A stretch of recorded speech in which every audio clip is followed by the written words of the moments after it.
Hello and welcome to Frost Over the World. Later in the programme I'll be talking to senior Pakistani politician Shahbaz Sharif, to the Palestinian negotiator Saeed Erekat, and to the Peruvian author and Nobel Prize nominee Mario Vargas Llosa. But first to Myanmar, the country formerly and still probably better known as Burma. For more than a week the world looked on to see how the military junta would respond to peaceful demonstrations from Buddhist monks. That response finally came on Wednesday of this week, with a brutal crackdown against the protesters who threatened the junta's 45-year-old hold on power. Hundreds of monks have been arrested, we're told, others gassed, beaten or shot at, and at least 10 people have been killed. Joining me now is Razali Ismael, the former UN envoy to Myanmar, and Zoya Phan, a refugee who was forced to flee her home country when she was just 14. Welcome. Razali, if I could just start with you. We're talking now at the end of the day in Burma, in Myanmar, and the reports we have here in London are that there's a small crowd gathered but were dispersed fairly easily by troops, and that no shots have been fired as of now, today. Is that what you understand to be the position? Well, if it's about today, I have not heard of anything more than that. And in terms of the situation, does that suggest that the junta have won, that they have subdued the uprising, and that they're safe with their hold on power? Do you think that's what this means? Well, I think a lot of people wouldn't want to believe this is so. And if one has to remember that 20 years ago, the people of Myanmar rose up in outrage, asking for change, but they didn't get it. I think the international community cannot allow this opportunity for them again to be disillusioned that nothing has come out of their attempt to try for change. I know that this is not just about economic unrest or economic dissatisfaction. It's about also wanting to change, as the whole area in Southeast Asia is undergoing change. What have you heard from your friends, Zoya, about the current situation today? Well, today the situation is very critical, and no one really knows exactly what is happening in different parts of Burma. As communication channel is getting more difficult, and some of the telephone lines were cut by the authorities, and internet blogs are also stopped by the authorities. But we have our own private source and communication channel that we learned that the violence response from the regimes is increasing, and then the protest also continuing. And like the Buddhist monks and the peaceful protesters, many of them have been arrested, taken away, beaten, and several leads to death. So that their response is stronger than probably we realize, with just from... Sure, I believe although we learned that 9 people have died, but we believe it could be more than that. And why do you think it's happening now, particularly? What has triggered it off now? Well, this is a very, very significant event in Burma. It hasn't happened for many years, and this is the time when people in Burma have courage to show up their demand for change of the regime. People are really fed up with this regime. It caused so much hardship for the people, and 90% of the population live at the poverty lines. And when the mismanagement of the economic by the regime, it caused even more hardship for the people. That's why thousands and thousands of people from different parts of the societies in Burma, including celebrities, artists, and ethnic groups in ethnic states respectively joined together, demand for change, and they would do whatever they could to make sure that this generation is the last generation who suffer under this military dictatorship, and the next generation should live in peace and freedom.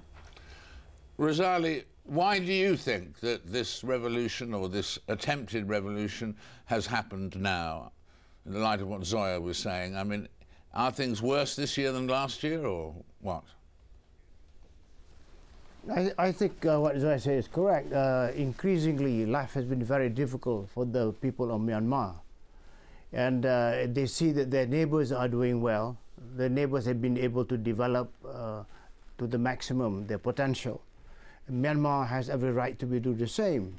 We're talking about 52 million people in Myanmar. Why should they be deprived of the changes and the opportunities that are around them? Economic change and political change, it must happen. The question is there a possibility for the international community to fashion a response that would impress upon the generals enough to make them want to accept that there must be change now? You obviously were there as the representative of the United Nations, as a special envoy. You presumably met. What are these three members of the junta? What are they like? Are they brutal people, or would you meet them at a dinner party and think they were very, very elegant or something? I don't think one should typify them this way or that way. I met General Tang Shui, I met General Kin Yun, General Maung Ai. They appeared to me to be very focused, very patriotic people, very determined that whatever they have achieved for the country, because they believe that the military have done a lot for the country, must not be frittered away by extremities and excesses. So they believe that what they are doing is right. The question is to convince them, to influence them, that they must allow for change, they must allow for ordinary people to also express their views in the context of a democratic governance. Do you think that your old employers, the United Nations, do you think the UN are doing enough? They're sending a representative, but I mean, could the UN, could the Security Council do more?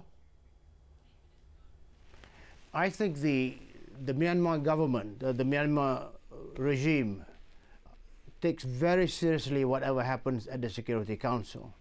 Not the General Assembly, but in the Security Council, they look at it very seriously. And I'm sure China also would not want this matter to be at the Security Council with whatever can happen there. The UN having done enough, or the UN has not done enough, of course, because we have not been successful. But basically, what was needed was internal dynamics in Myanmar itself that would indicate to the rest of the world that it's a very serious problem. For the last 1 week, we have had this internal dynamics. People have gone into the streets, the monks have taken positions that they have not taken for a long time. And obviously, given the response of the military, something has to be done to see whether out of this carnage, if I may use that word, some positive things can happen.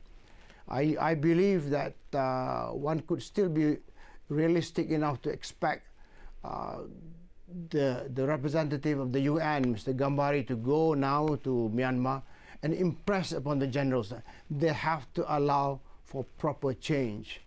Basically, given the whole myriad of problems in Myanmar, issues of political impasse, economic problems, multi-ethnic diversity, and all sorts of things like that, no one party can actually solve it. They have to get together under national reconciliation. Thank you very much indeed, Razali, and thank you too very much indeed.